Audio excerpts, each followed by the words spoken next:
Hello, good evening. Welcome to the Somerville Historic Preservation Commission. This is our December meeting. Pursuant to Chapter 20 of the Acts of 2021, this meeting of the Historic Preservation Commission will be conducted by remote participation.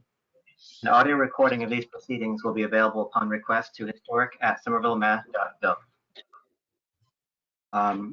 It is 6:53 p.m. on December 14th, and I'd like to call this meeting to order.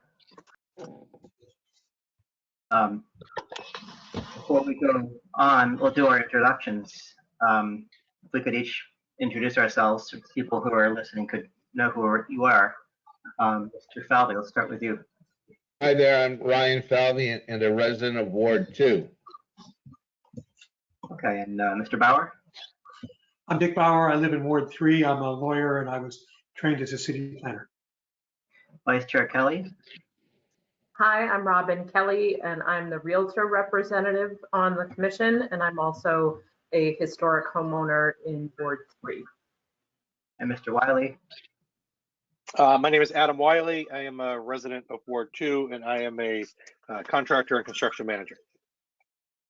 And I'm Eric Parks. I'm an architect, a resident of Ward 3, historic homeowner. And we have staff here. Hello, this is Wendy Checkwitz, preservation planner and planner. Thank you all. So we're going to start off tonight with determinations of historic significance. And the first case will be 82-86 Prospect Street, which is HPC.DMO 2021.31. And the applicant is Vivaldo Meneses Sr. and Maria Meneses, trustees of the V&M Realty Trust.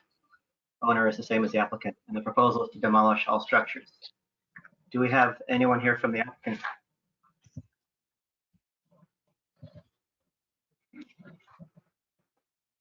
Yes, Charlotte, if you can unmute Adam Dash for me. Adam Dash is unmuted. I seem to be indeed. Can you hear me? Yes. Yeah. Awesome. All right. Adam Dash, 48 Grove Street here in Davis Square. I'm representing the attorney and the owner and applicant of 82-84-86 Prospect Street, which is the V&M Realty Trust. Vivaldo Meneses may be here in the meeting, but he's not going to be speaking. So this is an interesting case. This is one parcel of land, and once upon a time, it had two houses on it. On the left was 82 through 84, which was a two-family duplex, and on the right was 86, which was a two-family up and down units. In 1984, both structures were heavily damaged by a fire. You have the newspaper article there, I believe, in the staff report titled 20 Left Homeless After Fire Destroys Two Houses from the Boston Globe of February 4th, 1984. I believe the lesson from all this is never leave your small child unattended alone at home.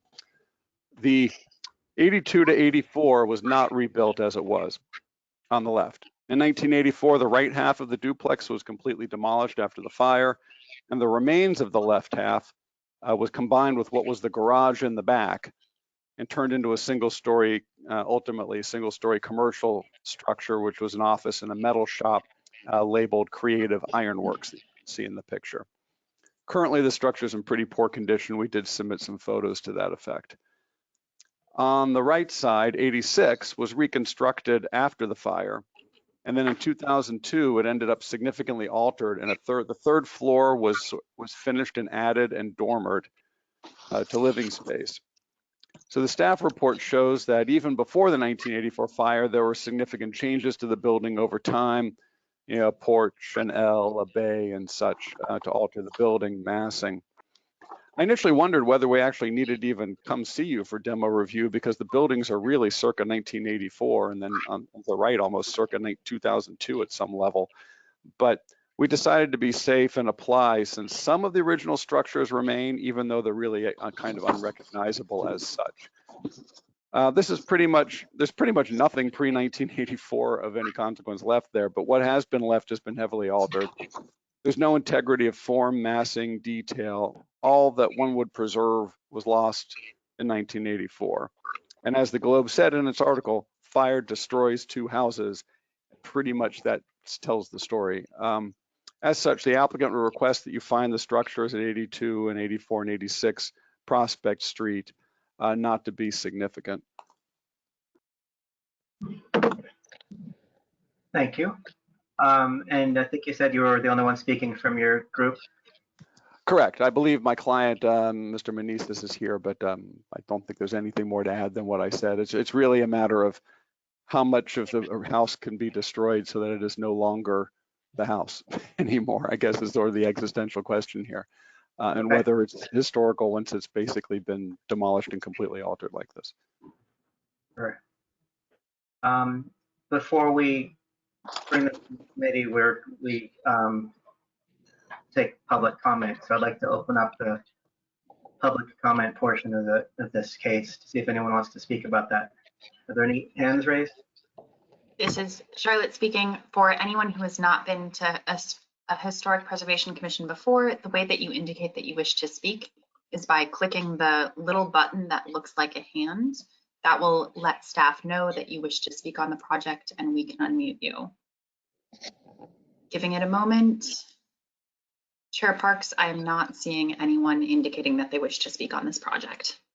Okay, thank you. In that case, we'll close the public comment portion of this case and take it up as a commission. Who wants to weigh in on this?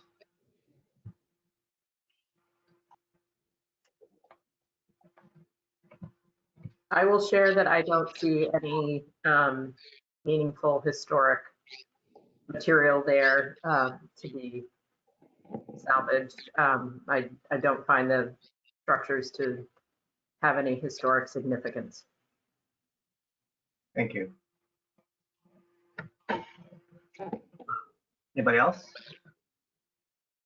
I agree with Vice Chair Kelly's position on it, as well as what Adam Dash said. I don't see any merit in declaring it significant. I don't see any reasonable justification based on what's happened there. Thanks. Any other opinions? I agree with that perspective. Thank you, Dick. How about you, Adam? Anything you want to add to that? Yeah, I guess I'll just echo that the report is helpful because a lot of the reconstruction photos show that Attorney Dash stated, I think not much was left after the fire, and a lot of this looks like it's circa 84 and after. So at a certain point, you have to question how much was even left at that point. So I agree with everything that's been said. Okay.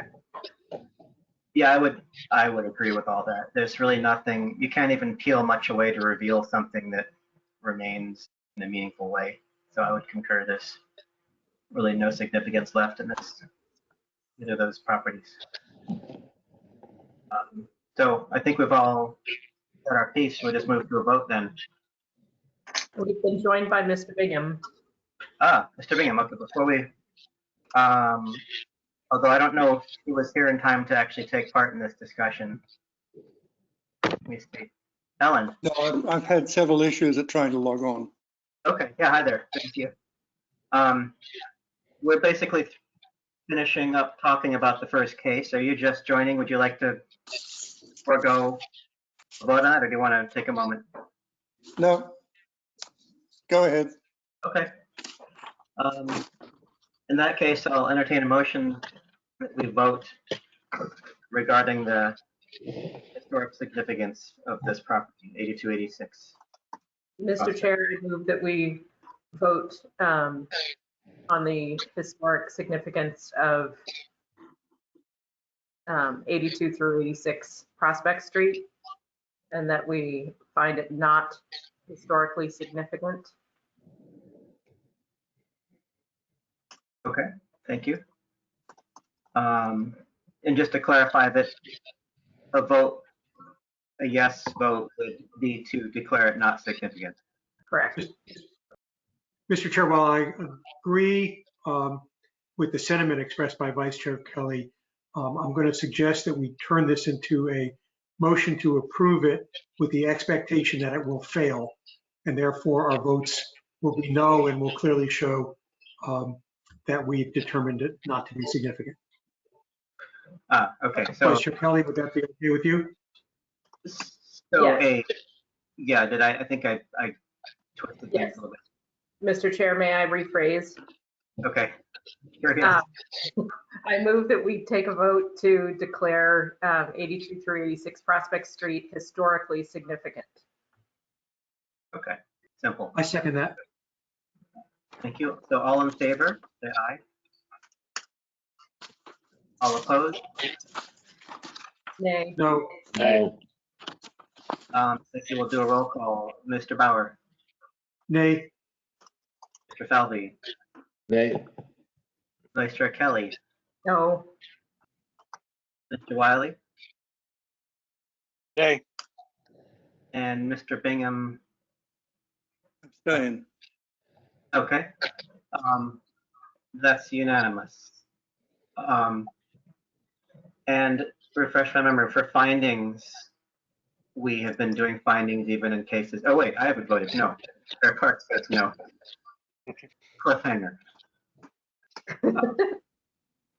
Okay. Do we need to adopt findings for a no vote? I believe we started doing that. Yes. Okay. Well, simple, I would propose that the findings be that this does not contain historic significance. It does not staff report, crib that language. Property has been so heavily altered in the last 35 years that it retains no redeemable historic significance. Too many modifications. Okay. Yes. No longer demonstrates its original massing, detailing, integrity. Okay. I think that is fine by me. Anybody else want to add anything? Nope, good. All right. Well, let's take a vote to, I guess we need a motion to adopt those findings. Mr. Chair, I move to adopt the findings as we just discussed. Okay. Is there a second? I will second that. All right. All in favor? Aye. All right. Opposed? Okay.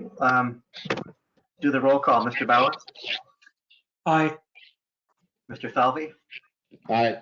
Vice Chair Kelly? Yes. Mr. Wiley? Aye. Mr. Bingham? Abstain. And I vote yes as well. So there we have it. Thank you for coming to us tonight, Mr. Dash. And carry on. Thank you, Mr. Chair. I'll be seeing you later in the agenda. Okay. Moving along, the next case is HPC.DMO 2021.32, 17 Allen Street. Applicant is 13/17 Allen Street LLC. Owner is Saul Rivera. The proposal is to demolish the principal structure. We have an applicant here. This is Charlotte speaking. Thomas Miller has been unmuted. Okay.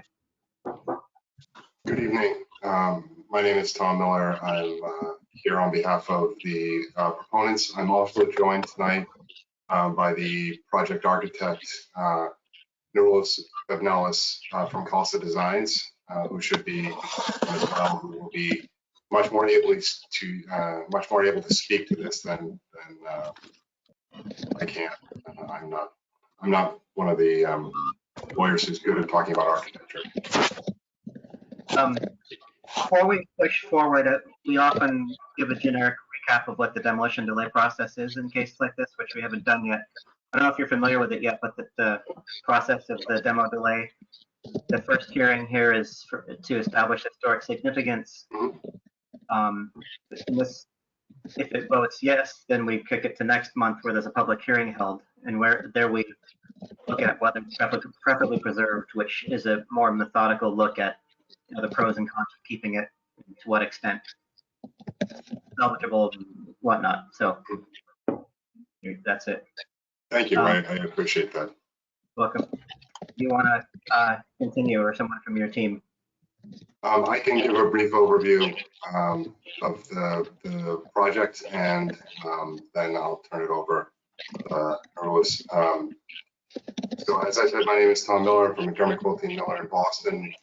We're here tonight because of the demolition delay process you just described. I believe I'm also joined by the project proponents from K&K Development, Alexander Forrest and Michael Krutnik.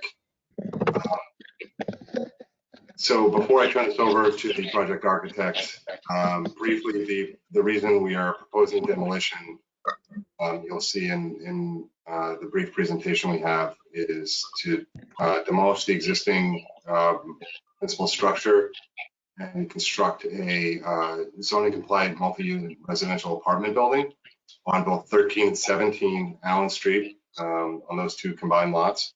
13 has already been before you and has been reviewed by the commission and determined to not be historically significant. This project overall in general proposes to replace these outdated existing buildings on these underutilized lots to provide much needed residential housing in this watershed area, and hopefully somebody who can speak more clearly on the architecture is now able to join us. Hopefully Charlotte found them. This is Charlotte speaking. Mirjas Bublanis has been unmuted. They just need to unmute themselves. Can you hear me? Yes. Good evening. Mirjas Bublanis from Kalsa Design. Yes, for our architectural office. I think the report is pretty in depth. I'm not sure if I should. I mean, I'm here to speak on any architecture, but I'm not sure if I can help with anything. Everybody has the report. I guess I'm here just to answer any questions if it's any needed.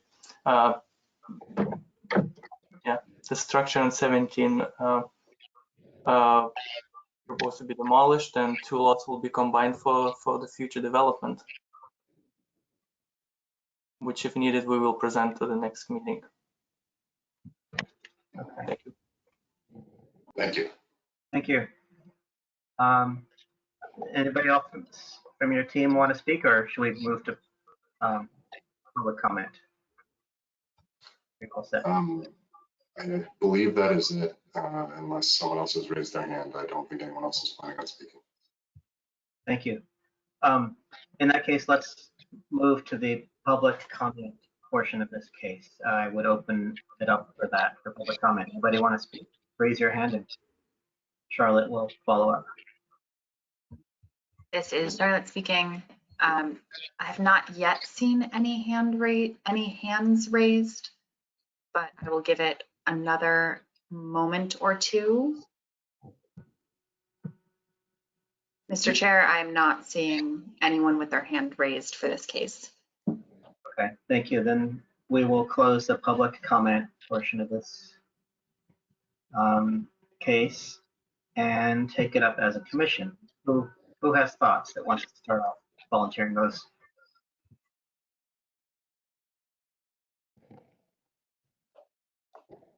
If I may, I think the applicant noted that adjoining properties, including ones next to it and slightly behind it in the battle axe configuration, a multi-story interesting building came before us not too long ago, several months ago, and we declared them to be significant.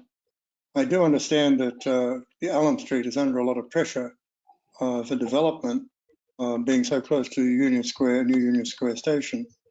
But I think when we looked at the others in this street, and we found them to be all of the same age and vintage and all being of interesting design.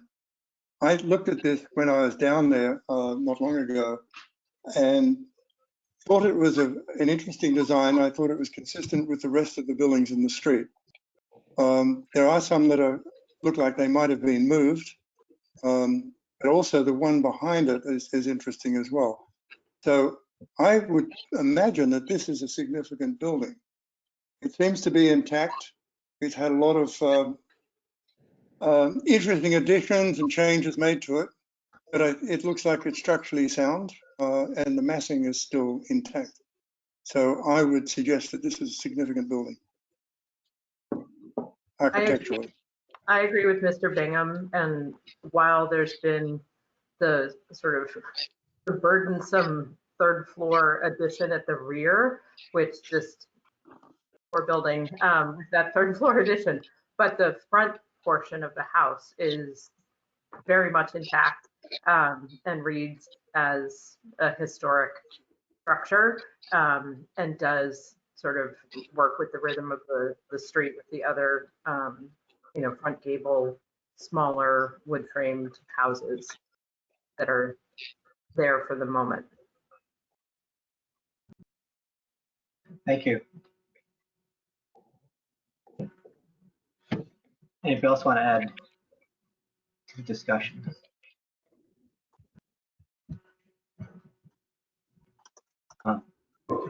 I agree with the people who said that it seems pretty intact, the massing, and probably the general fenestration and ability to read it, tell you what it's been like.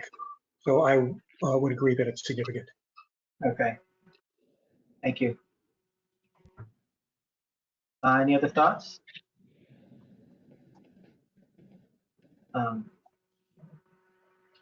I will just inject, I agree. That side of the street actually is a somewhat rare collection of similarly aged, more or less, certainly style-wise, worker housing. I think it's kind of a little gem in a way, even though it's been modified and taken for granted for a long time, but it's right in the heart of Union Square. It represents the housing and industries that kind of predate a lot of what we think of Union Square being nowadays. So I believe it's important that we maintain as much of that as possible over there.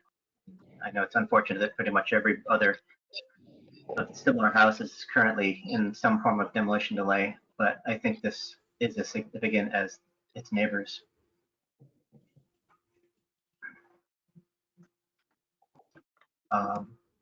Anybody else, or should we move to a vote?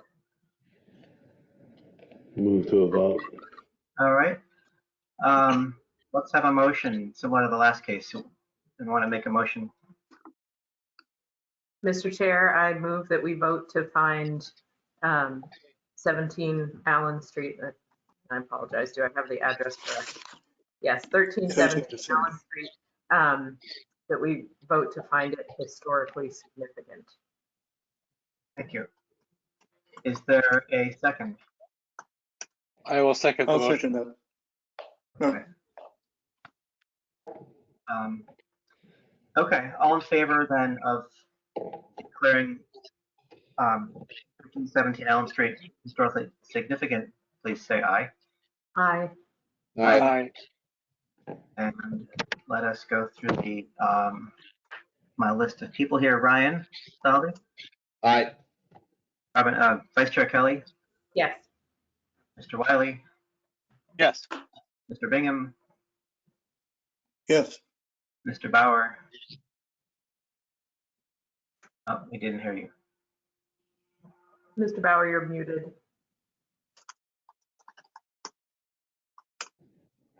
My apologies. Yes. Okay, and I vote yes as well. So that is unanimous, and we need to adopt findings. To me, the important keys are it retains the original massing of its worker housing. It is a component of an architectural street of a pattern of that same similar style architecture on that side of the street. Relatively scarce in Somerville. Want to add anything else? Sounds good to me. Okay. We have a motion to adopt the findings that we just stated then. I move that we vote to find, to adopt the findings as just described. Okay, second? I will second that. Okay. All in favor of adopting those findings, say aye. Aye. Aye. Mr. Falvey? Cough. Mr. Falvey? I muted myself. Yes. Okay. Vice Chair Kelly, Yes. Mr. Wiley, Yes. Mr. Bingham, Yes, and Mr. Bauer. Yes. And I vote yes as well. So there we have it. We'll review this again next month for a preferably preserved hearing. And see you then. Thank you, folks. Thank you very much.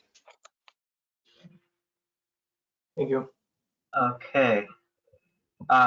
Moving along, we are now going to address determinations of preferably preserved. Seems to be a word I'm unable to say. And the first case is HPC.DMO 2021.23, which is 256 Elm Street. The applicant is Welch Lyles. I hope I pronounced that correctly. Owner is AP Davis Square Plaza LLC, and the proposal is to demolish the principal structure. Do we have an applicant here? This is Charlotte speaking. Welch Lyles has been unmuted. Hey, good evening, everyone. This is Welch Lyles. I'd also like to ask that Doug Kelleher, our counsel, be added as presenter, if possible. Sure. Oh, that's not my decision. Can Charlotte do that? Yes, I can make them a presenter. Give me one moment. Okay, Doug Keller is becoming a presenter.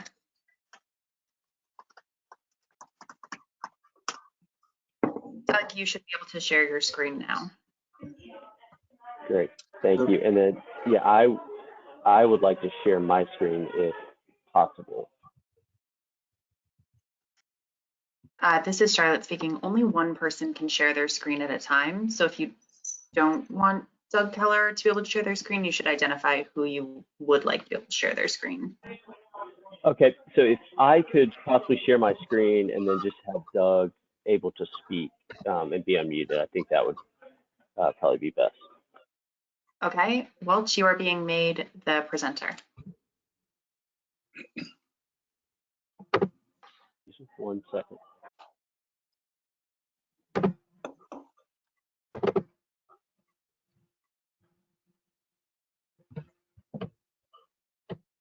Can everyone see my screen?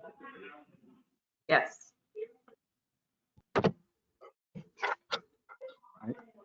Great. Well, we would like to just start by, can you all hear me? Yes. Yeah. So we'd like to just start by giving a quick overview of the planned project in general for the neighborhood, as opposed to just speaking about the building that's subject tonight. So Asana Partners has recently purchased the buildings here on the corner of Elm and Day Street and are in the process of planning a full adaptive reuse and redevelopment of those buildings. And it's going to be a multi-phase project. Phase 1 consists of the full redevelopment of 58 Day Street and 276 Elm Street here on the corner. For those of you familiar with Davis Square, that's the building that houses the post office and then Oath Pizza and Chipotle. The post office is going to be staying. The retail along Elm Street will be staying. And then we're doing a full renovation of the upper floors and we'll be maintaining that building in place. That work has been fully designed and is in for permit currently. And then we have a phase 2 planned that recently received zoning map amendments to convert the property to a CC4 zoning. And then we are planning to submit for the design review approval process early next year for the development of a new structure, which has brought us here this evening for the demolition determination and preferably preserved. And so that would contemplate the demolition of the existing building here, noted as phase 2, to build a new structure on the existing lot and then wrapping the parking lot. And so we wanted to provide that context. And kind of with that, I'll let Doug take over and explain the merits of the existing building and why we feel that it does not meet historical standards at this time.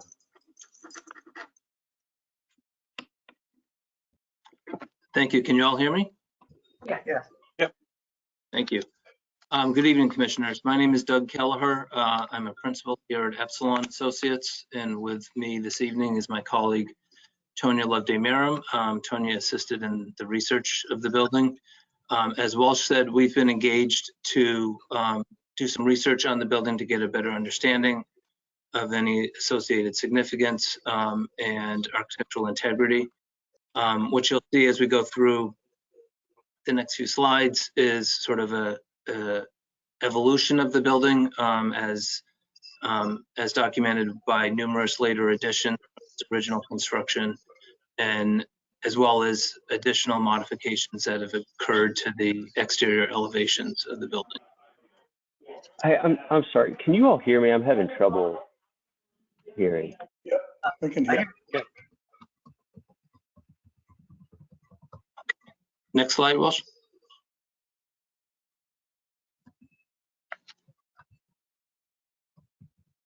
Walsh, can you advance the slide?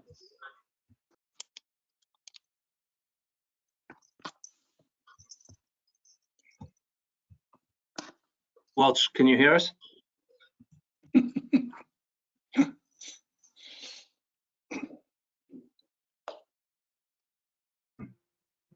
My apologies.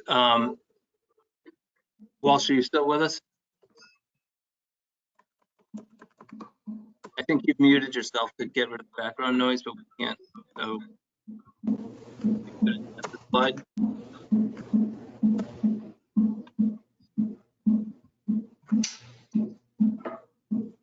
Okay. I don't see him on the attendees list anymore.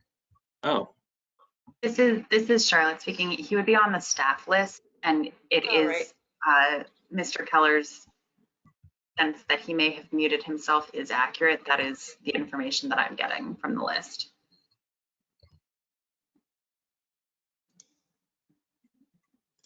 So let me, again, my apologies. I just got a text from Walsh saying he can't hear. Let me ask if he can advance the slides.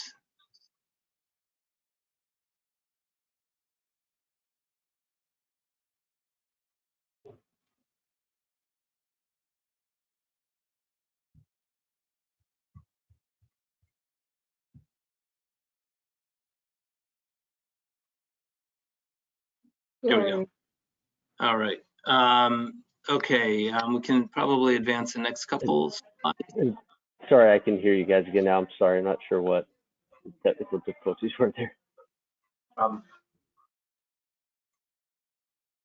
Okay, so as Walsh just indicated, the buildings we're talking about are in phase 2,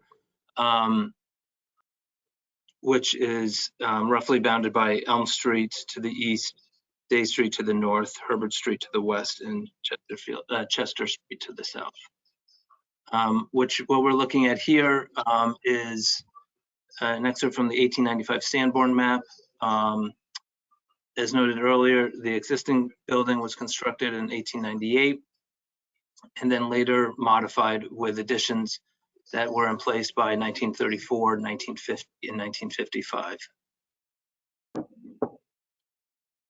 So the original structure, sorry, can we go back one, Walsh? Thank you. The original structures highlighted here, constructed in 1898 as a 2-story rectangular brick commercial building fronting on Elm Street. Next slide. The first addition that was added to the building was added by 1934, and that consisted of a single-story rear brick addition that ran pretty much the length of the rear of the original structure. Next slide. Following that, there was another single-story brick rear addition roughly L-shaped, that was added in 1950. That was added to the sort of rear again, or the west elevation of what was then the 1934 addition. And then finally, another addition which was added by 1955. This was a larger addition, also similar to the other two, a single-story brick addition with a frontage on Herbert Street, and actually addressed at 17 Herbert Street. Next slide. In addition to the rear additions that had been added over the years, there were a fair amount of exterior alterations that took place to pretty much all of the elevations of the building. The most significant being on the front elevation, or the east facade, or the facade of the building, fronting on, again, on Elm Street. That modification included, among other things, the complete sort of refacing of the building with the new darker brick, and also the narrowing of the second floor windows across the building. In addition to that, some of the other late 19th and early 21st century modifications included the replacement of all of the storefronts. Second floor, as I mentioned earlier, second floor windows were narrowed. The arched openings along the north elevation, identified here as number 5, as well as storefront modifications on the north elevation, and then the window opening modifications that occurred on the rear elevation. I'll go a little bit around the building now. So next slide. So we'll first take a look at the east, or the facade, which fronts again on Elm Street. Next slide.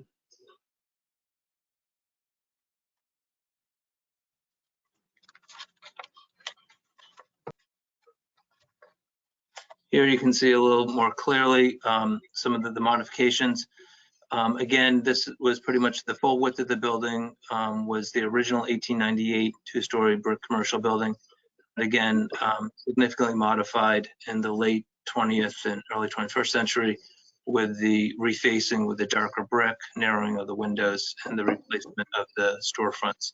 Most recently, one of the storefronts, which was replaced in 2018.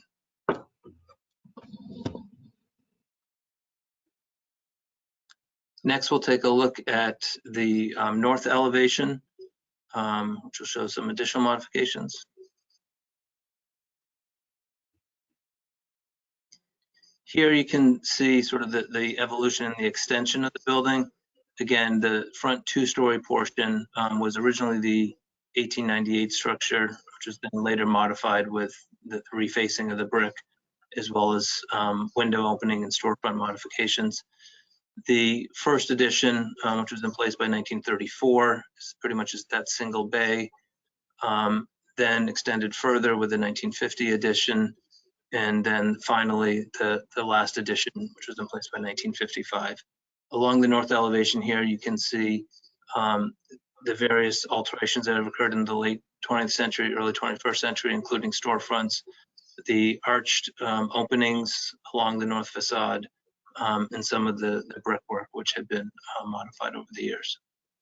Next slide.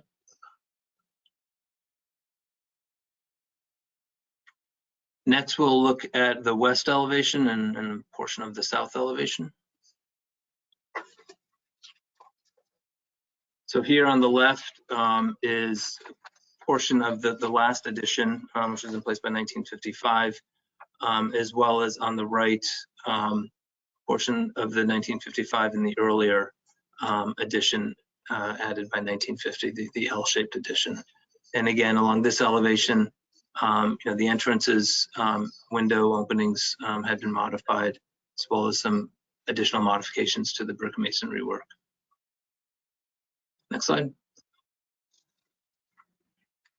And again, back to the front facade or east elevation fronting on Elm Street.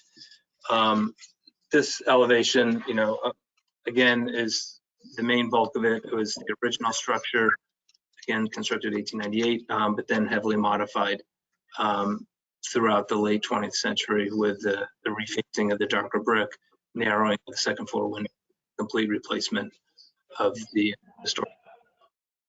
So given sort of the number of additions added to the building over the years and the modifications to those additions, as well as the original facade, it would be our request that the commission not find the building preferably preserved. Thank you. Thank you. Anybody else from your team want to speak, or should we move to the public comment? Unless Walsh has anything to add, I think that's it on our side. Okay, thank you. With that, then I would like to open up for the public comment portion of this case.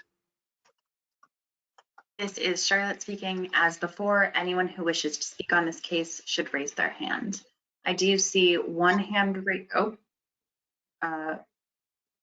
Ronald, I'm going to unmute you in case you wish to speak about 256 Elm Street.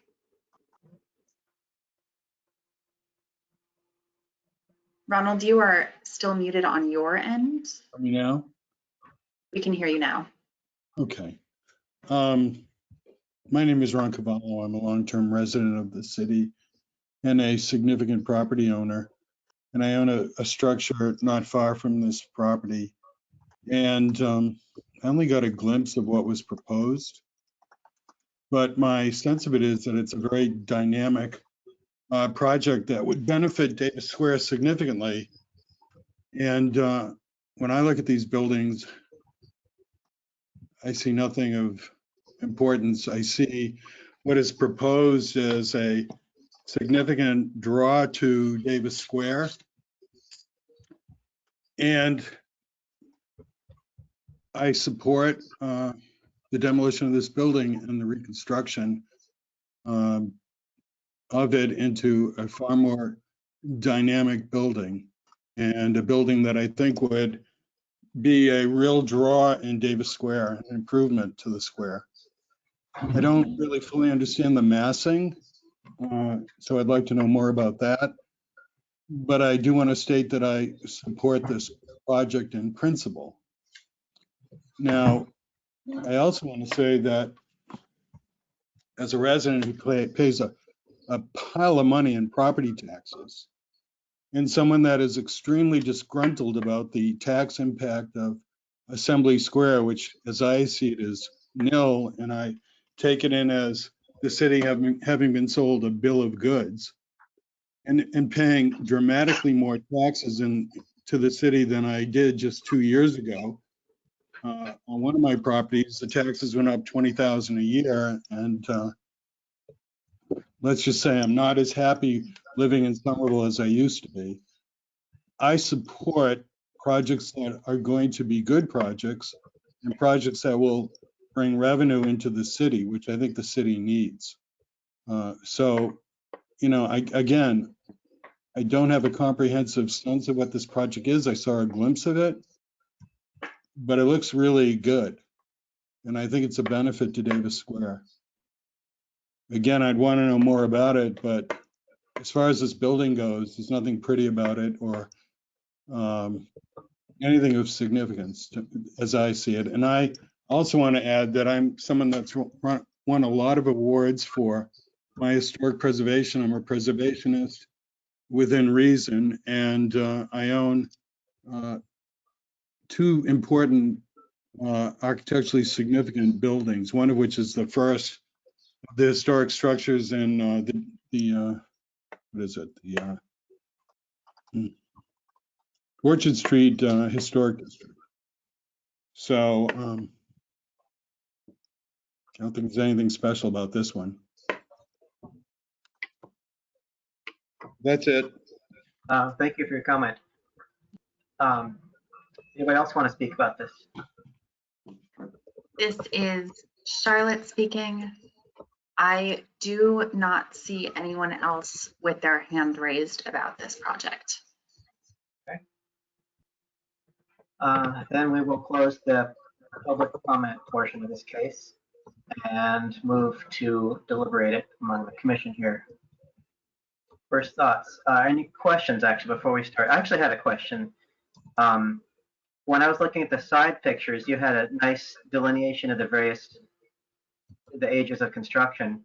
it didn't appear that there had been any breaks in the brickwork and all that where those ages occurred. How did you determine those additions? Maybe the photos just aren't close enough. So that was based off mappings from the historical, and if you zoom in closely, you can kind of make out that delineation. So here, there's a bit of a toothing with the brick, and then further down, the coping actually changes. So I think we're showing the line here. It's actually kind of about right here. You can see the coping changes and the toothing again. So it is subtle, but it can be made out if you're looking at detail.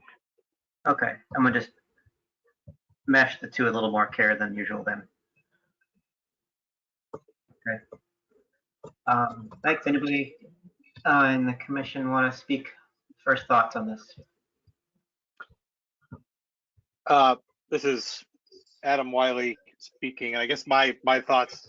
The presentation was very helpful to see the projects over time, and I guess my only thought is that it was originally a 2-story brick structure with a 1-story brick structure behind it, and that's what remains now. I think a lot of the historic detail is a lot, what we thought might have been older is really a lot more newer than we had realized. So I think the massing and the fact that it's a 2-story brick structure and a 1-story behind it is about all that remains. I agree that it's a tough one to really understand.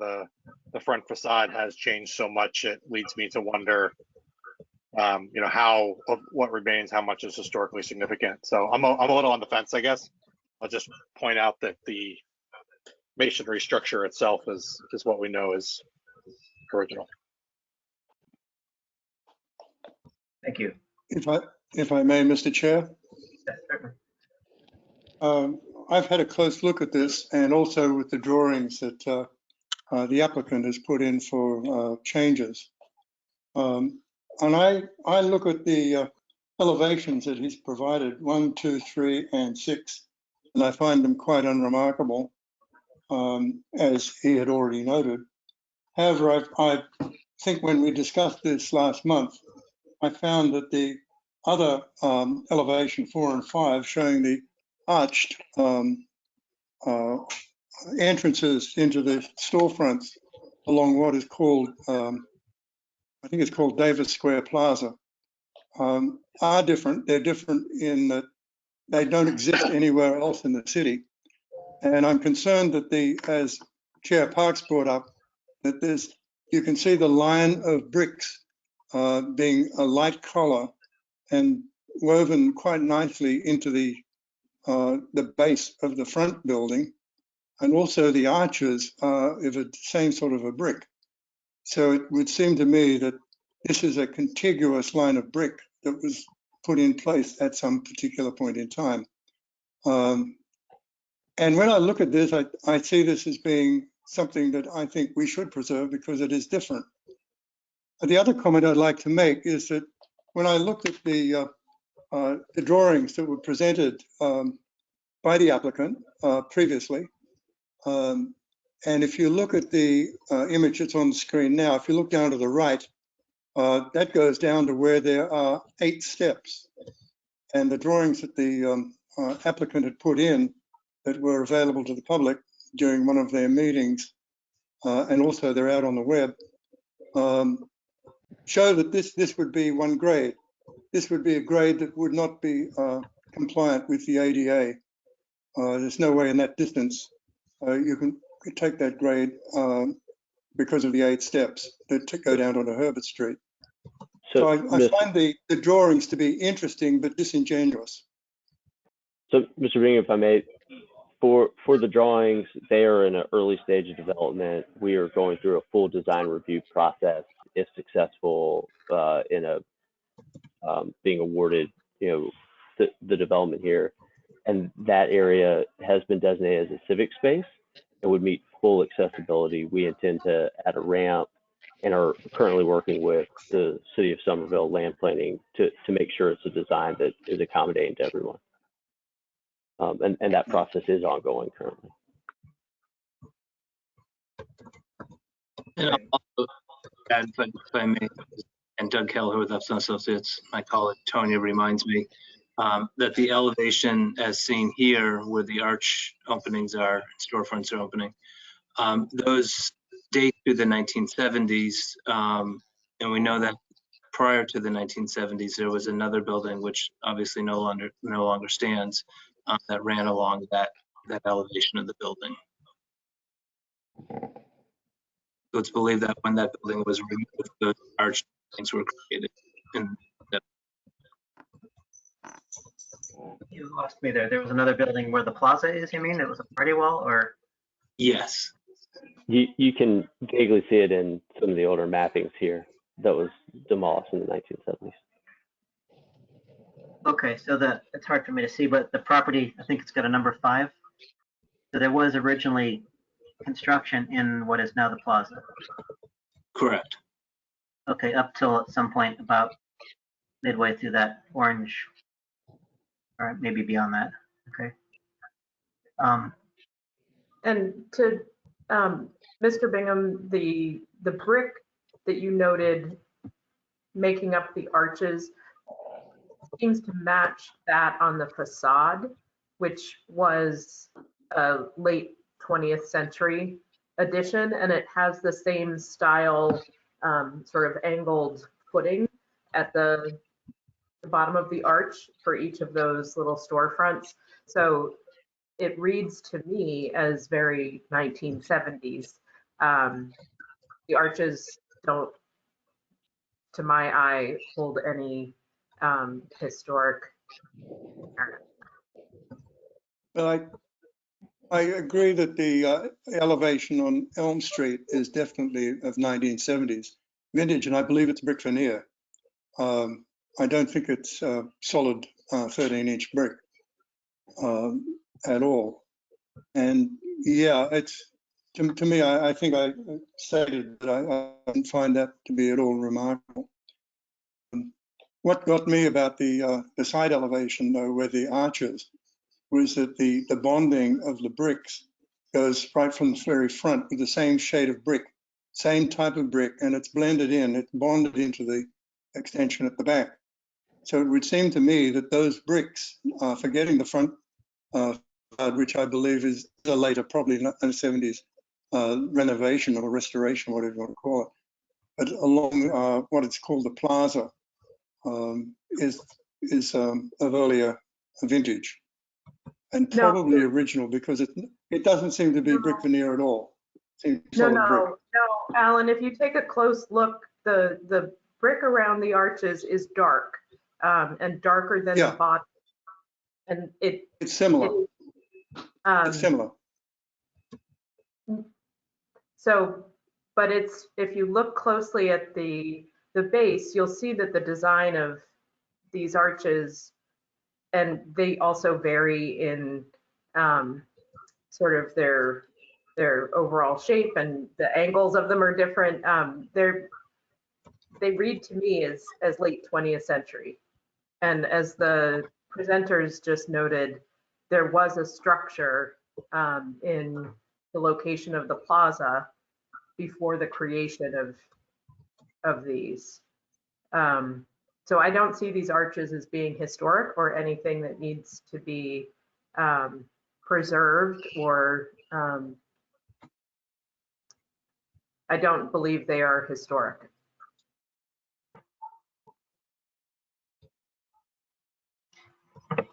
That's been my, sorry, Robin, did I cut you off? No, not at all. I've always, when I looked at that, it seemed to me that side got a redo at the same time that they did the front, and someone was being cute and put opened up those arches within kind of the same spirit as the front. Yeah. If that was an adjacent property, actually, what I think is that was originally a party wall, which might be why it looks so contiguous, because actually perhaps the building that's no longer here, this was part of that, or it shared with that, and maybe it predates the additions on the building we're looking at. So, it might be a relic from when there was a building where we are. In any case, I kind of it takes a lot for me to turn up a chance to keep an old brick building, but I think this is one that's just so, the most relevant part of it, which is the part that faces the main street, is basically a new building, a 1970s building. The only thing that's relevant to me is the overall massing, and it's just there's nothing really unique about that particular, a building of that mass. It's a 2-story square. So for that reason, I sort of lean against thinking of this one as a preferably preserved building. Those are my thoughts. Anyone else want to weigh in though? Mr. Falvey or? Sure. Well, I also am reluctant to let something go. And particularly, in some ways, this building, the core of which, underneath all of this late 20th century stuff, is probably reasonably intact. There's in fact very little that we can see that reflects anything about the original building other than quite literally sort of its height and width and the fact that it's masonry. I had previously voted to declare it significant based on the side facing Herbert Street, which seemed to be less messed around with. But now it's been explained to us that that part was actually not built until the 1950s. So the part that had seemed most historic to me turns out not to be very old after all. And that is pushing me between what isn't left on the front and the fact that the back is not as old as we thought it was. It's pushing me in the direction of saying that it's not preferably preserved. I'm, like the chairman, I'm still, I think, somewhat on the fence, but that's where I'm leaning. Thank you. Anybody else have any thoughts on this? I'd just like to add one thing if I could. I think the applicant is depending upon a change of zoning for a start. And as they said, they're only in preliminary design. They've only got preliminary sketches, which explains why things didn't seem right when I looked at the preliminary sketches. And I'm loath to see a building torn down without having the approvals that a change of zoning could actually happen and something could be put there. And we lose a building in the city and end up with a vacant lot right in the middle of Davis Square. It would seem to me that it's a simple step for us to make it so it's preferably preserved and then work with the applicant to find out exactly what we can do to help with their application. So just to clarify, the zoning map amendment has been approved and the design review application is in process, which was the next step following the zoning application approval. And we're again working with the city to make sure that meets the Davis Square neighborhood plan, the new zoning requirements, and also provides the civic space requirements. And that will be a public open hearing. We're happy to take comments and work with you guys at that point to make sure it's a building that meets the standards of Davis Square. Okay, so you are confirming here that the zoning has been approved to change and that you're working with planning on the design of a new building, if I understand you correctly. Yes, sir. And that you wouldn't be demolishing this until you had final approvals for everything. That's correct. If I can, Chair, I can confirm that the applicant is working with my colleague on bringing this process through for site plan approval. Okay. Thank you. And you're also confirming that the zoning has been approved too? Yes, I'm talking to the planner in charge of their application. Yes, she just confirmed that the zoning has been approved. Yeah. And for what it's worth, here's a early conceptual draft of the potential building. There's a lot that is, a lot of moving parts and pieces with this, but again, a kind of original vision that we think will, provide a starting point for that conversation, and we'll continue to work with, land planning and the public to, again, ensure that it's a great building for Davis Square. Okay.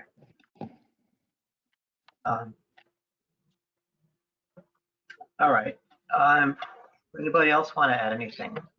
If you said anything, Ryan, do you want to? No, I guess I'm pretty much in alignment, Chair Parks, with the point of view that there's not a justification for preferably preserved. Okay.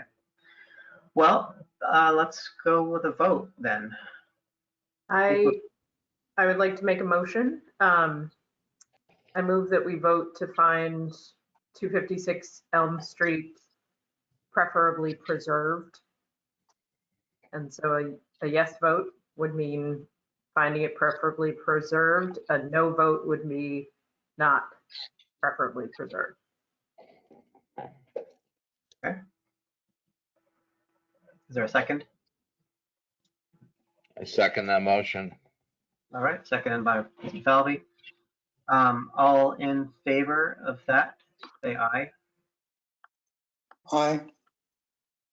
And opposed, say nay. No. Nay. Nay. Okay, let's do the roll call. Mr. Falvey, No. Vice Chair Kelly, No. Mr. Wiley, Nay. Mr. Bingham, Yay. and Mr. Bauer.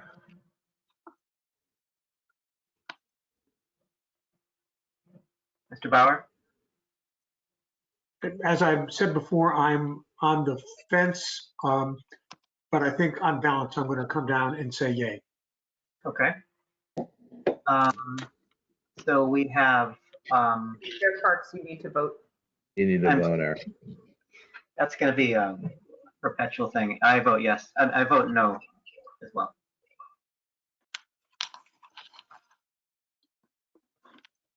So I believe Yeah, for the notes, can we recap? Because I think I missed Mr. Bingham's. Did we have 3 no's and 2 yeses?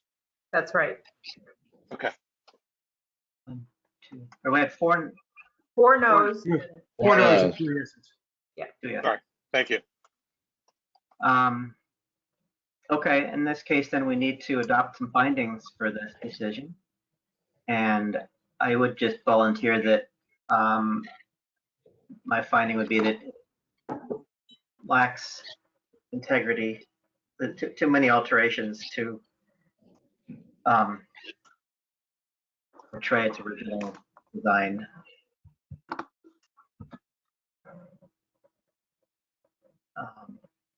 Does anybody else want to add to that?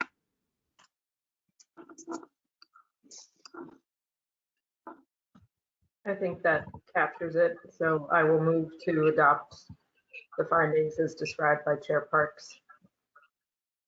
Okay. Then all in favor of adopting those findings?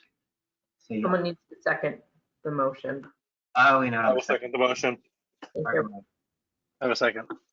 Okay, seconded by Mr. Wiley. All in favor? Aye. Yes. Opposed? Okay. Mr. Falvey, Yes. Vice Chair Kelly, Yes. Mr. Wiley, Yes. Mr. Bingham, No. and Mr. Bauer. No, Okay, I believe that wraps it up for this. Have I missed anything? And how do you vote, Chair Parks? I vote yes. Thank you. I need to post it on my screen here. Okay, thank you, folks. Thank you. Thank you. Appreciate your time.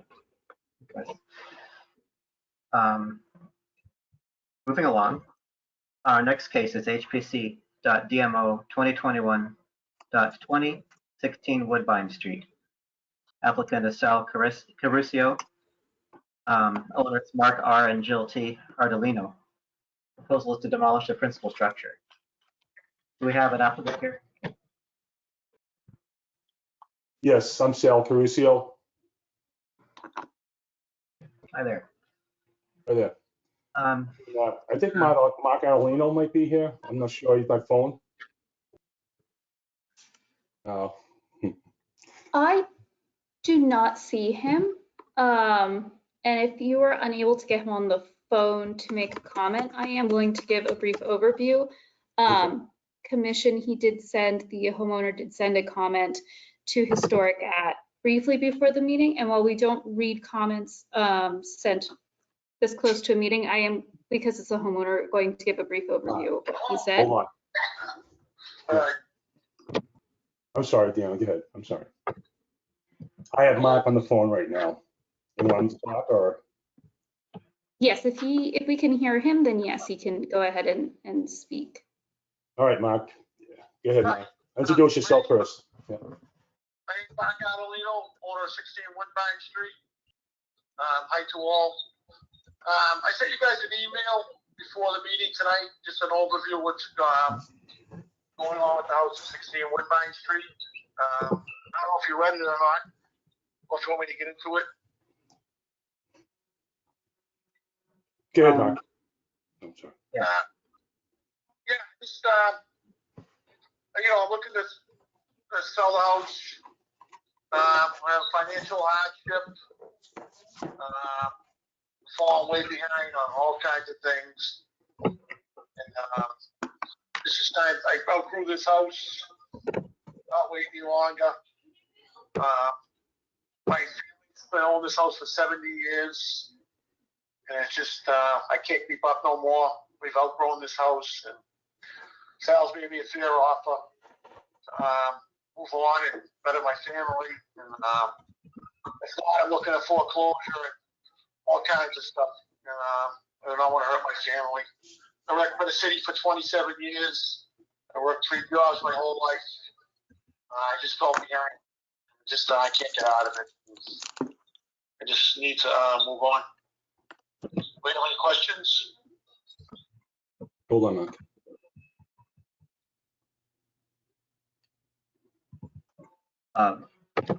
I don't have any questions. Does anybody?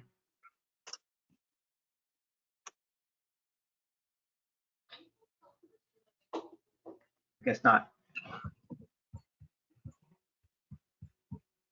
Okay.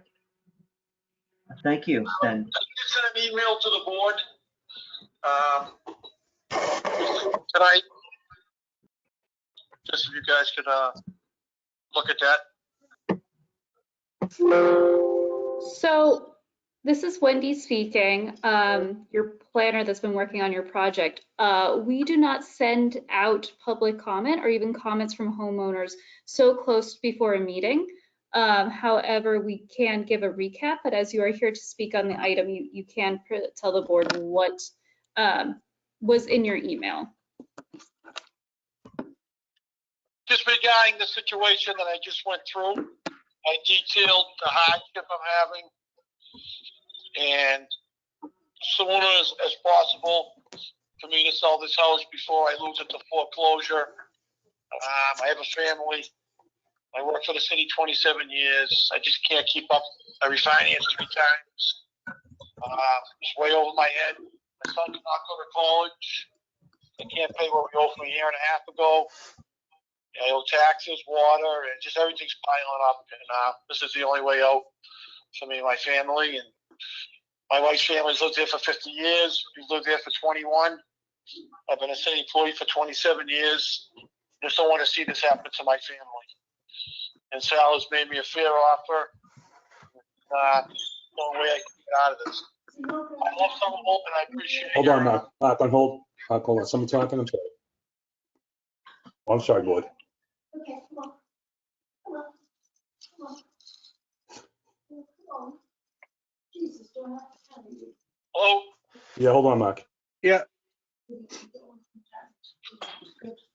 I hear somebody in the background. I don't know who's talking or I can. Yeah. Okay. Mr. Chair, if I could, I think we might want to start moving on soon. Yeah, I didn't want to rudely. Are you through with that? Yeah, I'm still here. Okay. Thank you for your comments. Okay. Okay, thank you. I appreciate all your help. Okay, Mark. Happy holiday call. Thank you. Thanks. Okay. Is there anything else you'd like to add? Well, The comment. like Mark said, I know that I've done a couple projects on Woodbine myself, and he knows how, and I've done well. No lies, no, I'm not hiding anything. Obviously, I've done well. That's why I had offered Mark more than most people would. And Mark was under the gun. He's under the pressure, and I still gave him a good value for his property. I'm giving him a good value for his property. So, like he said, he's got 2 kids. One's sleeping in the living room, the other one's sleeping in the bedroom, and he's sleeping in the master bedroom with his wife.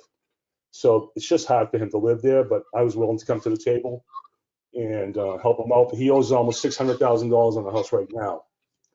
And with that said, I'm giving him close to $1 million. So that's $400,000 for him to go out and find something else outside the city.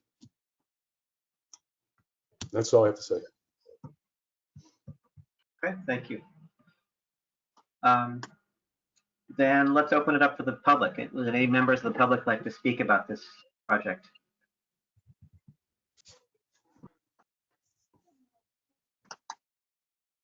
So any of the members of the public comment, I'm sorry, any members who would like, of the public who would like to comment, please raise your hand and we will go ahead and unmute you. All right. Kate St. Laurent, you are unmuted if you would like to speak. Yeah, hi, my name is Kate St. Laurent. I actually abut the back of this property. I don't take any exception to it being demoed. My question refers more to something I think Sarah White brought up at the last meeting about needing to submit plans for what would be put in its place. And I didn't know whether that was made public yet. I did submit them, yes. But I don't know if the board has submitted public yet. Let me pull them up. Give me 1 second. In the meantime, if we can move to the next individual. Deanna, if it's simple, Kate, are you familiar with number 15 Woodbine Street, across the street from Mark's property? Yes, I am. Pretty much identical to that, with different colors and things like that. It's colonial style. Okay. And just for the record, I don't take any exception to it being demoed.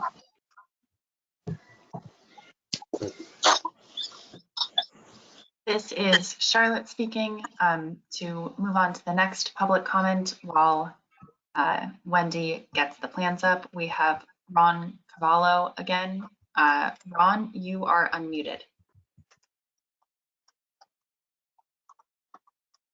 I support the demolition of this property.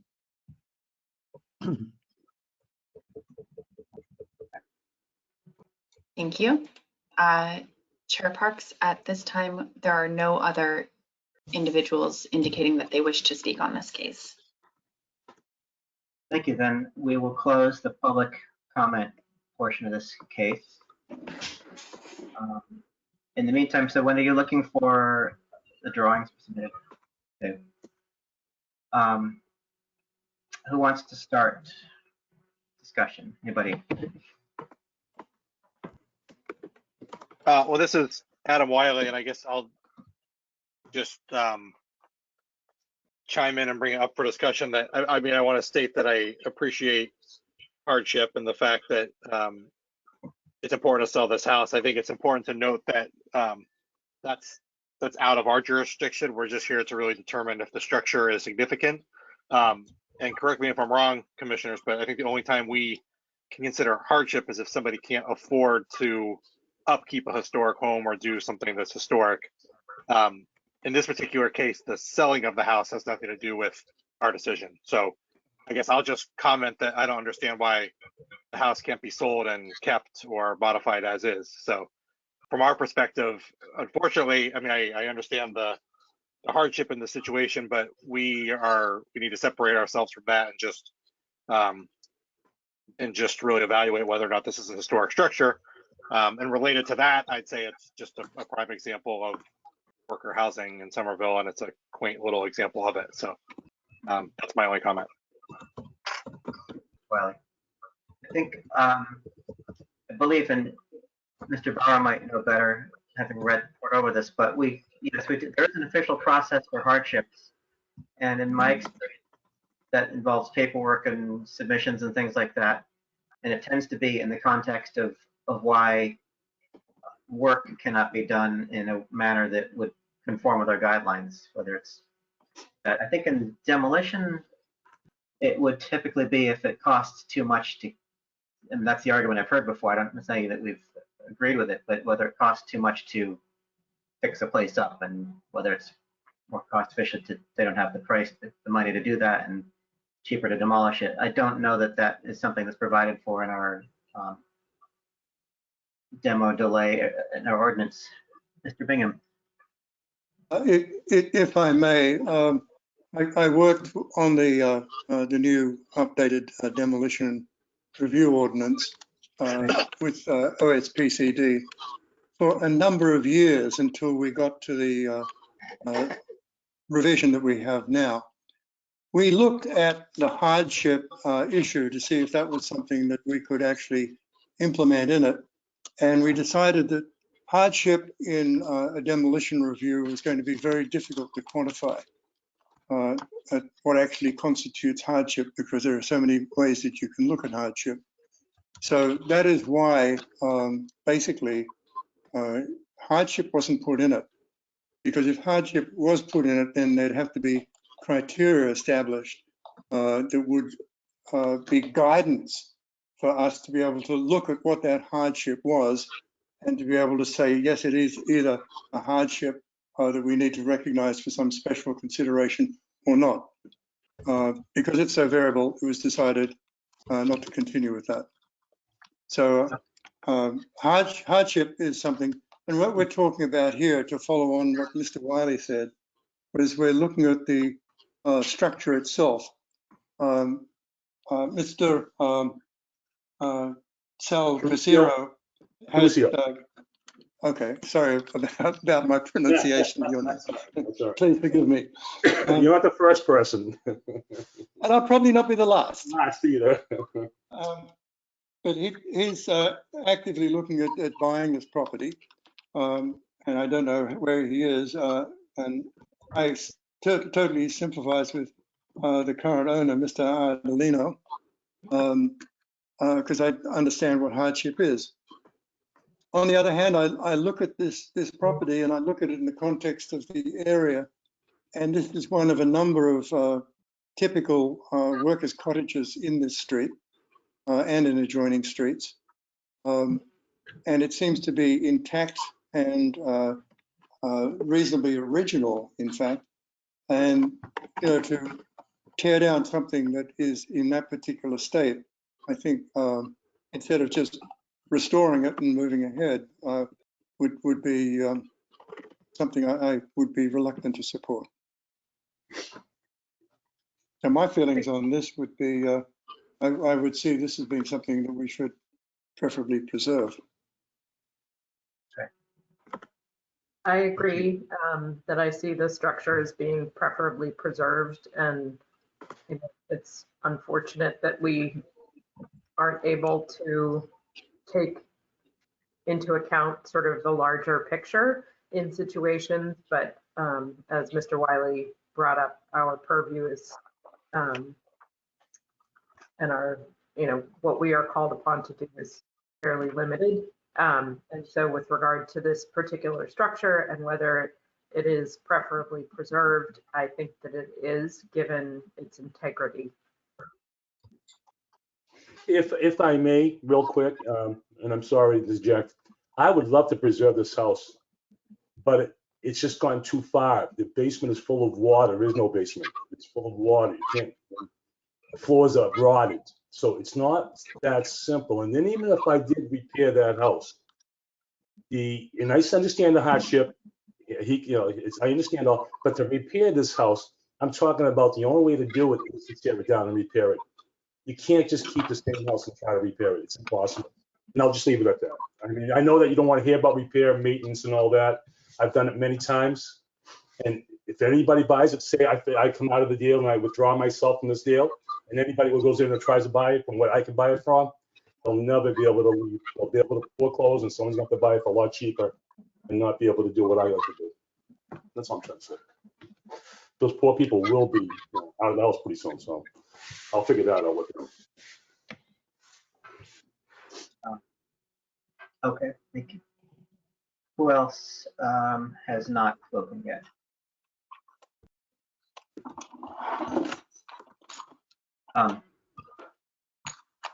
I concur that as a structure, this building is fairly important for the streetscape. It's a good reflection of a worker cottage from that time period.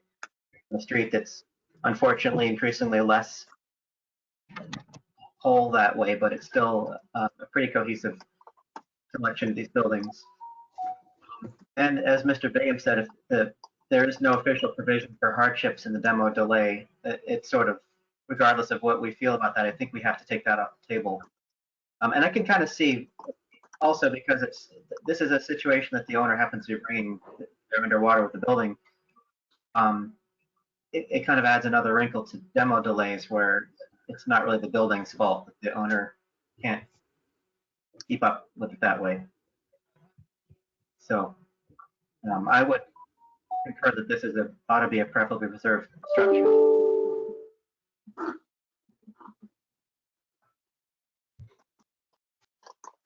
Anybody else want to talk about it? This is Dick, and I would agree with that. This is a street, was a street of worker cottages. A number of them have been lost. Because they're small buildings that don't have a huge value in and of themselves, their primary value is as land for people to purchase them, knock them down, and build larger buildings on the site. But from our perspective, those are simply significant buildings that are being lost. And so I would treat this as preferably preserved. Okay. We're ready for a vote. Anybody else want to add anything? I think we've all spoken. If I may, just an adjunct to this, to the applicant, that if there was a problem with it that would demand that the structure be demolished, then typically what happens is an applicant comes in with an engineer report that actually outlines exactly what that is. If there's a problem with the basement, there's a problem with the integrity of the structure or something like that, they come in with the appropriate report that allows us to make an assessment on that, just for your own edification or for future use.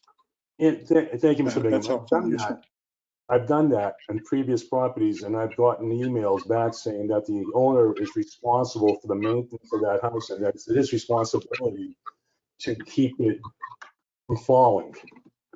And I've gotten that email. So this has gone beyond that, but I haven't gotten an engineer because he's at a low point in his life. He needs to get out before he loses the house. House is falling apart, but there's nothing else he can do. He was hoping that this would go through, and I already gave him a heads up. I understand your position, guys. I really do. It's hard for me to help him, and I know the house is falling. I know it's bad shape, not falling. It's in bad shape. It's a cost to repair this house. It's only 2 bedrooms. Not to be able to add on in the rear. I have a serious issue. It's going to cost me more money that way than to tear it down and start from scratch. But I understand. And I'll try with the engineer again, but I know it's like last time they told me that's not going to go in. It's the responsibility of the current homeowner to maintain that property and take care of it so it doesn't fall down, it doesn't get bad. Okay. Thank you. Thank you. Mr. Chair, I would like to make a motion that we take a vote to find the property preferably preserved. I will second that motion. All right, all in favor of, with that motion, all in favor of preferably preserving this property? Aye. Aye. Opposed? Me. Mr. Falvey, Yes. Vice Chair Kelly, Yes. Mr. Wiley, Yes. Mr. Bingham, Yes. Mr. Bauer, Yes. and I vote yes. Findings, I would say that it's important in a context of buildings around it as a representation of mid-19th century worker housing. It's fairly intact as that. Those are the biggies. Anybody else want to add to that?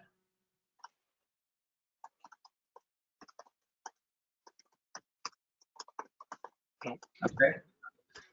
Then we have a motion to approve those findings then. I move that we adopt those findings as just described by Chair Parks. I will second the motion. Okay, all in favor? Aye. Aye. Aye. Opposed? Mr. Falvey, Yes. Vice Chair Kelly, Yes. Mr. Wiley, Yes. Mr. Bingham, Yes. Mr. Bowers, Yes. and I vote yes as well. So that's where we have it, folks. I think the next step is to work with staff and see where it goes. Okay. Thank you for your time. Happy holidays, everybody. Very quickly, Sal, before you get off, we will have one of our team members contact you tomorrow to start setting up meetings to work towards an MOA, which is a memorandum of agreement, which if we can come to an agreement, will cut down the time for the demolition delay. Okay. Thank you, everybody. Thank you, Sal. Have a good night. Bye-bye now. You too. Okay, our last case is HPC.DMO 2021.28, which is 227 Holland Street. Applicant is 227 Holland LLC. The owner is Maria Mello and Carmela Turner, trustees of the Gilda Santos 2019 Revocable Trust. Proposals to demolish principal structure. Do we have an applicant here? We do, Mr. Chair. Adam Dash going first and last today. So it is Adam Dash, 48 Grove Street in Somerville. I represent the applicant, 227 Holland LLC. Mark Silva may be here from there, but nevertheless, we were back before you on November 16th, where you found the structure significant. Just as a refresher, it's the two-story residential structure where the windows and doors were replaced and there was vinyl siding and the yard was paved. The front railing and supports were later added. As the commission stated last time, the building doesn't really fit in there. If you recall, the buildings to the right of it at 217 to 223 Holland Street were not found significant by this commission last year. So those are coming down to be replaced with something modern. Across the street is a sort of a modern office building where the Sabor restaurant used to be. I forget what's there now. And to the left of it's the beginning of the Teal Square Commercial District. There's really no detail or interest on this on the structure or historical context left or will be left once the structures to the right come down. Really not much to be gained by preferably preserving it. I know the HPC last time discussed the building two doors to the left in Teal Square as being similar or sort of a twin of this building. I note that looking at, I wish I could pull up Google Maps here, but I'm sure you're familiar with it, that that one actually had the first floor converted into commercial storefronts. So the windows are different, the storefronts are different, the bays have been sort of altered or removed. There are awnings and there are different stairs. It's actually got 4 doors on that building on the front, whereas this building at 227 only has the 2. So it's really, I mean, maybe at one time they were the same. They're not really the same anymore, other than that they're boxes. So the applicant would ask that the property not be preferably preserved. Certainly I could go into more of the detail from last time, but you probably recall it.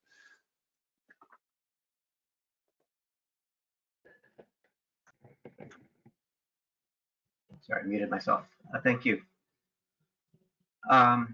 Would anybody else from your group like to speak, Attorney Dash? Are you spent your piece? No, unless someone wanted to pull up the Google Maps or let me do it, that you could see the two buildings side by side. But maybe you've been by, I don't know. Or you can pull it up on your screen while we're having this meeting and take a look at it. 227 Holland, and then you can look at the white one. 227 is green, that lovely mint green vinyl siding, and then the one 2 doors down is the storefronts, which are white. But as you can see, the bays on the first floor have been sort of squared off to make the storefronts with the different doors and windows and awnings and all that stuff.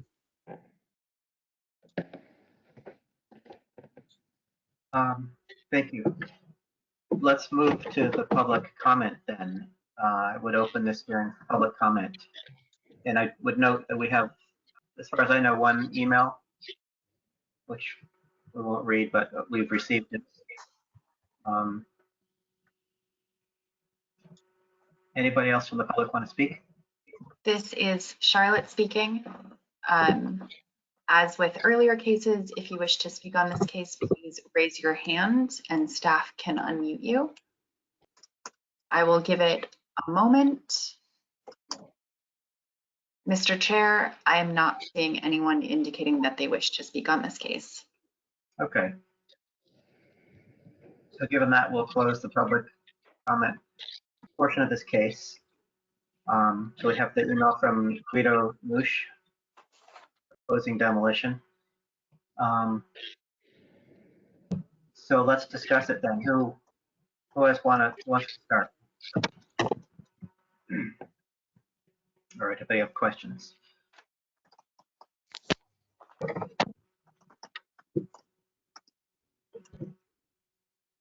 So I'll start.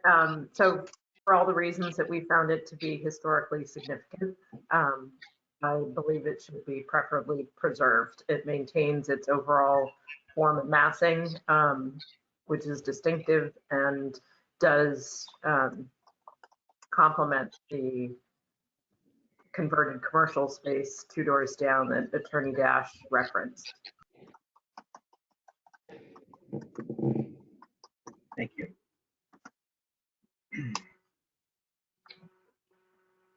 Who else?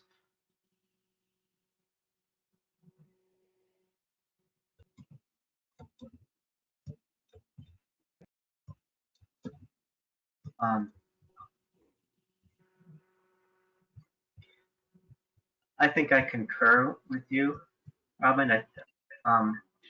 It's fairly well intact, other than the wrapping that's been done on it. Because I take Attorney Dash's point about the modifications to the one up the street, but they are, at the end of the day, I wouldn't quite call them twins, but very similar. Fraternal twins. I'm sorry? Fraternal twins. Yeah, exactly. And I think someone mentioned at the last hearing that there are two ways of approaching streetscape. One is where there's a row of identical things, and it's an important part of that. In this case, it's one of the few things that remains or will be remaining that reference the original historic streetscape of that building. And I think it has some value there.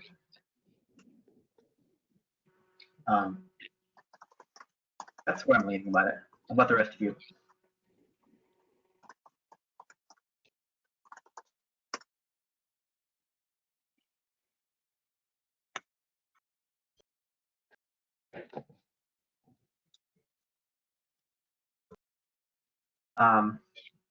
Well, shall we move to a vote then? Yep. All right. I would like to make a motion, Mr. Chair, that we vote to find this property preferably preserved. I will second the motion. Okay. Then all in favor of declaring this property preferably preserved, so say aye. Aye. Aye. Aye. Aye. Opposed? Mr. Salvi, Yes. Mr. Kelly, Yes. Mr. Wiley, Yes. Mr. Bingham, Yes. Mr. Bauer, Yes. and I'll vote yes as well. So we need to adopt findings then. And does anybody else have any suggestions for findings? I always work right out. I would say maintains its original form and massing. Yeah. Okay. And yeah. Okay. All in favor of adopting the findings proposed by Mr. Wiley, say aye. Aye. Aye. Mr. Falvey, Yes. Vice Chair Kelly, Yes. Mr. Wiley, Yes. Mr. Bingham, Yes. and Mr. Bauer. Yes. And I vote yes as well. Okay, well, thank you, Attorney Dash, for coming to us, applicant. Oh, thank you. Have a good evening.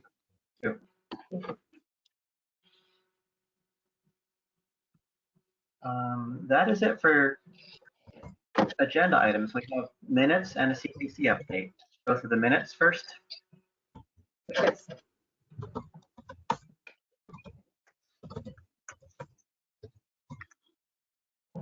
I need a moment.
Nobody had a chance to read the September minutes, and are there any comments?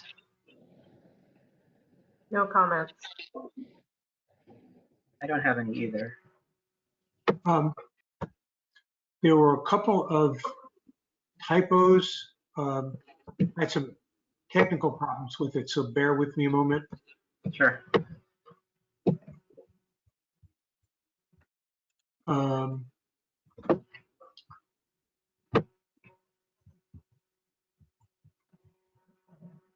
On Cherry Street,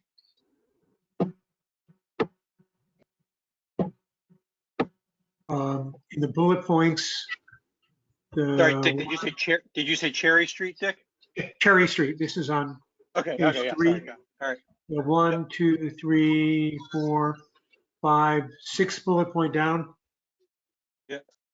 Says Chair Parks said the massing is an ankle.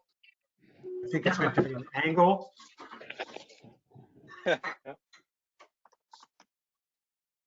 And the last 2 bullet points, if we're using last names, the second from the end, you should put my last name in. And then the last one, I think Eric has an E. Eric has an E in his name. Oh, yeah, thanks.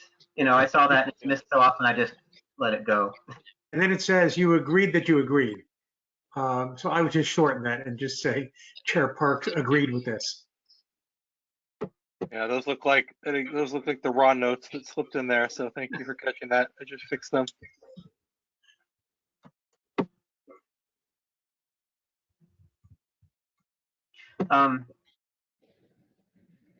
Actually, I did have one little playthrough. Dick, do you have any other comments? Excuse me, no, that was what I had. Back up under Winter Hill Circle, the first case, under public comment. Actually, would my comment be under public comment, or would it move up to the upper bullet points? Because I would, if it matters, but I shouldn't be listed under public comment. Yeah. Maybe you said that in the context of public comment. Okay. I don't know that matters a whole lot, but I guess technically we don't. I wouldn't have said that we don't have purview over what will be replaced. It's over what will be replacing or would be replacing. Oh, yes. Oh, correct. Yeah.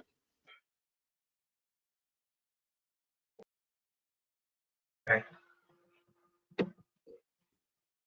Are there any other comments?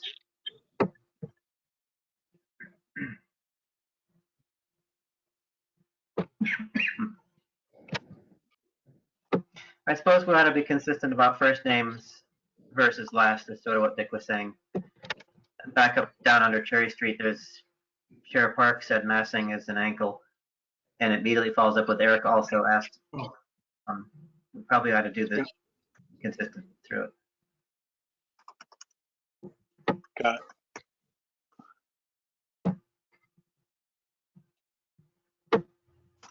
Keep wanting to write it Cherrick. Do double duty. All right. Any other revisions anybody else has? Not? Let's vote for approval of this meeting minutes with the revisions as noted. So moved. All right. A second? Second. All in favor? Aye. Aye. Opposed? Oh, let me pull this back up into the roll call. Mr. Falvey, Yes. Vice Chair Kelly, Yes. Mr. Bingham, I'm abstaining. I was away in September. okay. Mr. Bauer, Yes. and Mr. Wiley. Yes. All right. And here we have it. Let's move to the, oh wait, I vote yes.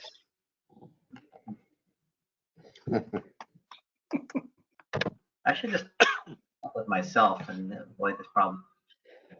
The other meeting minutes we have are from November.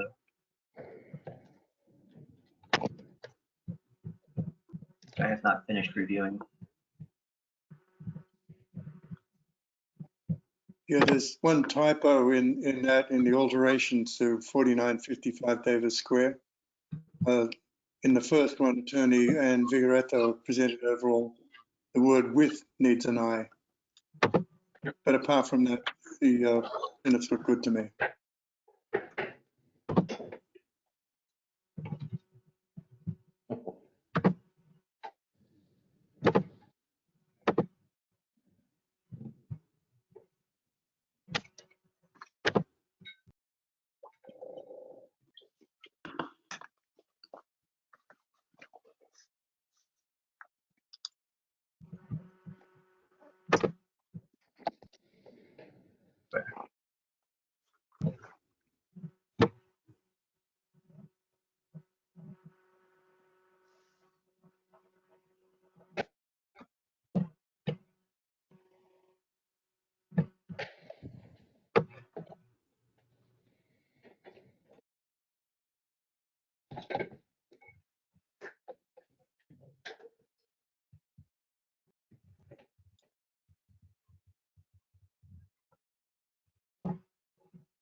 Um, down under Holland Avenue,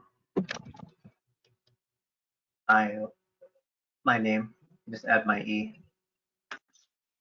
Third bullet from the bottom.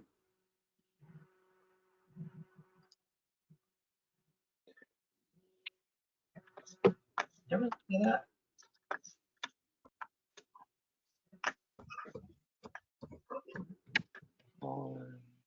I don't remember saying that all the detail has been removed regarding that. I do remember saying that it lacked a lot of context that was similar to it.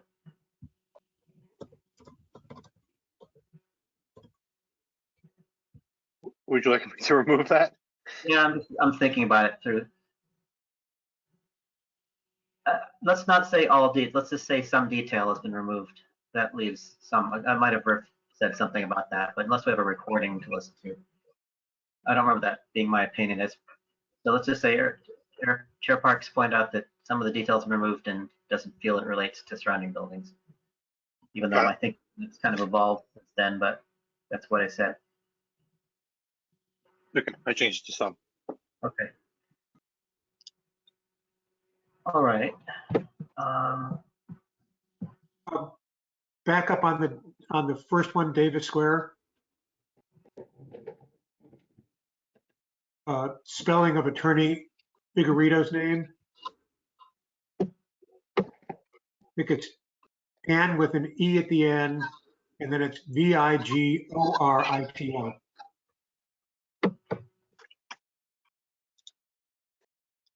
If I can interject, that is correct. All right, let me see. He pops up a couple other times, so let me just make sure I'll correct the rest if they're not. Adam Dash. Yeah, it's again on 9 Hanson Ave. I'll fix that right now. And again on 2 Quincy. I just changed all 3. Thanks.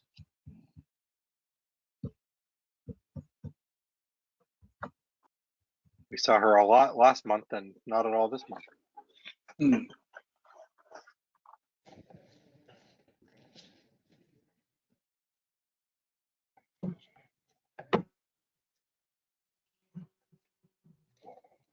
All right.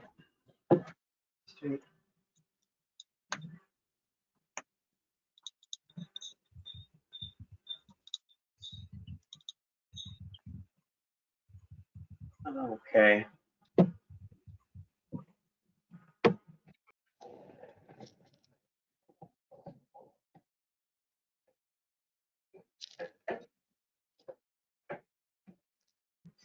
All right, any other changes? Let's go with a vote on these.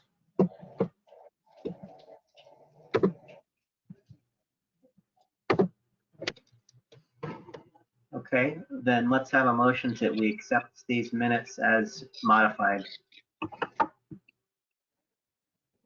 So moved. Second?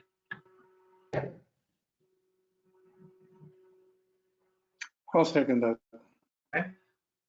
All in favor of approving the minutes of November with modifications? Aye. Aye. Opposed? Mr. Falvey? I'm abstaining. I was away. Oh, yes. Vice Chair Kelly? Yes. Mr. Bingham? Yes. Mr. Bauer? Yes. Mr. Wiley? Yes. And I vote yes as well. That's it for minutes. How about the CPC update? You have any new? Yeah, sure, we can do that. Sure. We met, I think, the day after for the CPC, after our last meeting with Historic Preservation. And the dilemma we had was that we didn't have sufficient money in Kitty to solve all the problems that were presented and satisfy all the applicants. So I presented 2 different alternatives: that we accept the Elizabeth Peabody House, that we accept the roof and the window restoration for the Grace Baptist Church, and also Somerville Museum in full. So that was my first suggestion, and that got us in slightly under budget. But then I suggested that if we added in to the equation the entrance and the elevators, that was regrading the pathway going up and filling in the ground floor, as we'll all probably remember, and putting down also the base for an elevator, then that would add another 374,000 plus 63,000 to the equation. And that would take us over budget. But I did suggest to them that we had a budget reserve of some $569,497. And it seems a shame to have a budget reserve and not be able to use it. I mean, the reason we have it is because we want to use it and keep it in reserve. And as there was no other applicants, and as the Grace Baptist Church would be coming back next year, why don't we do it now and add that into the equation? And that would give us the benefit of getting today's prices for contracting instead of next year's prices for contracting. Well, that received unanimous support. So basically, we were able to satisfy every application that came in for historic preservation money for the CPC. And that took the money that we had allocated, 15%, plus 300 and something thousand dollars out of the reserve account. So that left the reserve account with over $200,000 anyway. But we were able to satisfy it. So the good news is historic preservation really did a good job on that one. I think we were able to satisfy the needs quite elegantly of all the applications. The bad news is that the Adams Magoon House, which is the second oldest place in Somerville, which we were looking at for windows, they were unable to come up with 3 quotes that were satisfactory. They came in with 2, one of which was Home Depot for plastic windows, and they've basically been told to go back and rethink it and come back next year, which they plan to do. So that's my update. We had a good meeting, I think. Yeah. Well done, Alan. Yeah, thank you. Thank you. Yeah, I thought that, just putting it out there is you've got 2 alternatives. You can either do one and satisfy this, or you can do the lot and use the money that you've got in kitty anyway. And, it just made sense. I think the purpose of reserves is to use them when you need them. And if you needed them, then it was good use. And it still leaves some money, and it sounds like it still leaves, what, $150,000 or $200,000 in reserve. So it's not like the account is flat broke. I also want to just note that not only was historic fabric preserved, but a lot of money went into making these buildings usable to the public, so that we are not only preserving our history, but we are also repurposing our history or recycling our history to make those buildings continue to be usable to meet the needs of the community. And from my perspective, that's a twofer. So thank you for doing that work, Alan. Yeah, we look very closely, and I work with Sarah on this, on the definitions of intended purpose, because that's what comes up in the state ordinance. And the intended purpose could be construed as the original intended purpose, but it can also be construed as the intended purpose going forward. And the objection that, or the caveat that was put on it was that you could do this for the Grace Baptist Church, and then in 2 years' time they could sell the building and it could become a strip club or a brothel or something, which is completely outside the public purpose that we designated. But we thought that this was a pretty remote type of a possibility. And if we look after them and make sure that they continue to service the community in the work that they do, then they will remain for a long period of time.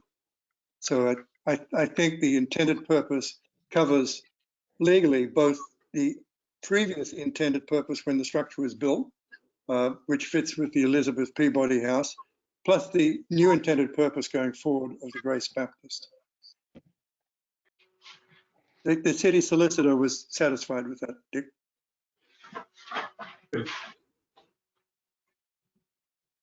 Nice. Great. How'd you come to have a reserve? Seems like we're always stretched in. Was there one or year that we just didn't have enough to allocate, or what's the history? Well, we never have enough to allocate. We only get 15% of the cake. We get a pretty small slice, but next year is going to be a bigger pie. Okay. Now, I was just curious, is that a reserve that's earmarked for historic preservation, or is that like a CPA-wide reserve? No, it's ours. It's Somerville's. Nice. Well, I'm glad it's there. Thank you for that, Alan. That's all I have to report. Okay. I guess that's everything on our minutes here. So unless anybody has anything else they want to add, we could adjourn. Not quite. Motion to adjourn? I'll second that. All right. All in favor? Aye. Aye. Aye. Salvi? Yes. Chair Parks, yes. Vice Chair Kelly? Yes. Mr. Bingham? Yes. Mr. Bauer? Yes, and I'm glad that you called on yourself before you forgot. Yeah, well, I use the squares on my screen as my guide, and why skip over myself? Oh, Mr. Wiley, wait, did I miss you? Yes. Adam is last. If I ever rearrange this screen, I'll be in trouble. Thank you, everybody. Happy holidays, you. and as a reminder to everyone, the HPC meeting in January is on the 25th, which is a week later than usual because of noticing issues. Okay. Right. Happy Stay well, holidays, everybody. Thank you. Bye, everyone. Bye. Bye-bye.